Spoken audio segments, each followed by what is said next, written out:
We were 4 days into a week-long camping trip in the Chuska Mountains when Danny first heard it. I want to be clear about something before I get into this. Danny is not the kind of person who spooks easily. He grew up in rural New Mexico. He's been hunting since he was 9.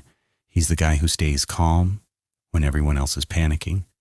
The guy you want next to you when things go wrong. When Danny says something scared him, you listen. We were sitting around the fire, me, Danny, his girlfriend Priya, and our friend Marcus, when Danny went quiet in the middle of a sentence, just stopped talking and stared out past the tree line. "What?" Marcus said. "Did you hear that?" We listened. Wind in the pines, the fire crackling, nothing else. "Hear what?" Priya said. Danny shook his head slowly. "Probably nothing." But he didn't look like it was nothing. He looked like a man doing math in his head and not liking the answer. "We're all in our late 20s?" The trip was Marcus's idea. He'd been going through a rough divorce and needed to get out of the city, and we'd all agreed that a week off the grid was exactly what everyone needed. No cell service, no internet, nothing but mountains and trees, and the kind of silence that cleans you out. The Chuskas sit on the Navajo Nation. Danny has Dain ancestry on his mother's side, which is part of why he suggested the specific location. He knows the land. He respects it in a way that the rest of us, raised on concrete and convenience, don't entirely understand but try to follow his lead on. He had one rule when we arrived. Don't be loud after dark. Don't draw attention. We thought he meant bears. The second night was when I heard it. We'd gone to bed around 10. I was in the tent I was sharing with Marcus, almost asleep when it drifted in from somewhere out in the dark. A voice, human, distant. "Help me." I sat up. "Help me." I unzipped the tent before I'd fully thought it through. Danny was already outside, standing perfectly still, facing the trees. He'd clearly been awake. "Someone's out there," I said. "We have to—" "No."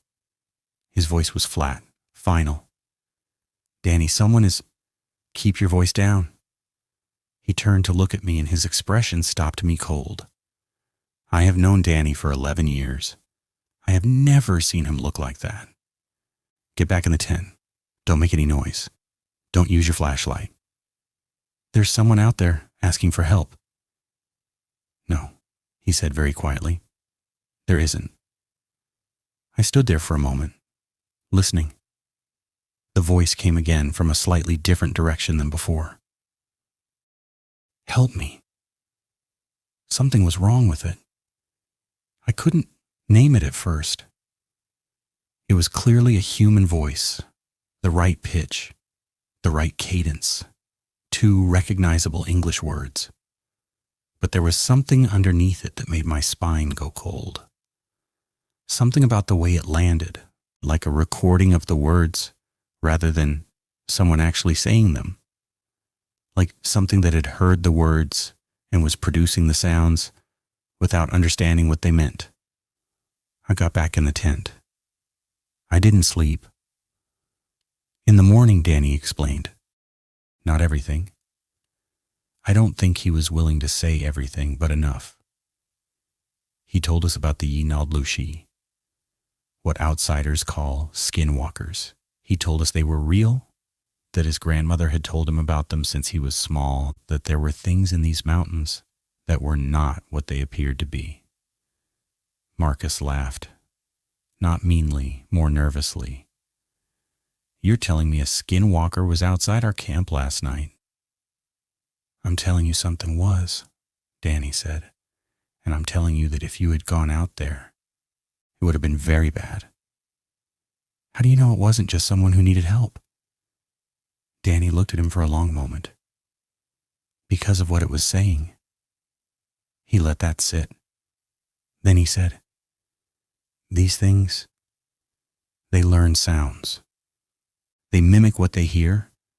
They're not like animals that learn calls. They specifically learn human sounds. He paused. Think about what sounds a human makes when one of these things finds them. The fire popped. Help me, Priya said quietly.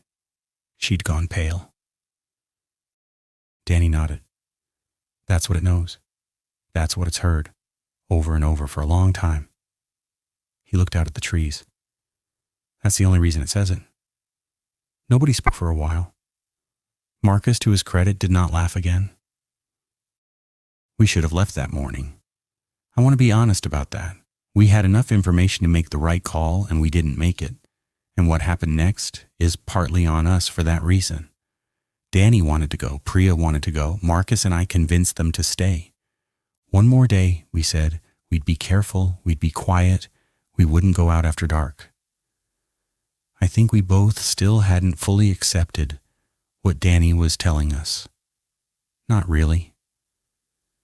It's one thing to hear something wrong in the dark and feel afraid. It's another thing, in the daylight, with the fire going and coffee in your hand, to fully believe that something inhuman spent the night circling your camp. We stayed. The third night it got closer. I know this because I could hear it moving. Not in an animal way. Animals have a logic to how they move through underbrush, a pattern that makes sense. This was different. It would be still for a long time, and then it would be somewhere else, with no sound of transition, as though it had decided to be in a different place, and simply was. Help me. Closer now, maybe 40 feet from the tent. Help me. 30. I was lying completely still with my eyes open in the dark, listening to Marcus breathe beside me, when I became aware of something that made every hair on my body stand up at once. The voice was coming from two directions. Not alternating, simultaneously. Two voices identical, both saying the same words, slightly out of sync with each other. Help me. Help me. I grabbed Marcus's arm. He was already awake. Neither of us moved. It stayed outside the tent for what felt like an hour. Probably wasn't. Probably 15 minutes at most. But time moves differently when you're lying still in the dark, trying not to breathe too loud, listening to something that learned its only words from dying people circle your tent in the dark. Then it was gone. Not gradually, just gone. We left before dawn. Danny had us packed and moving while it was still dark, which felt wrong. I wanted light. I wanted to be able to see, but he said movement was safer than staying. He let us out with one small flashlight, keeping the beam low.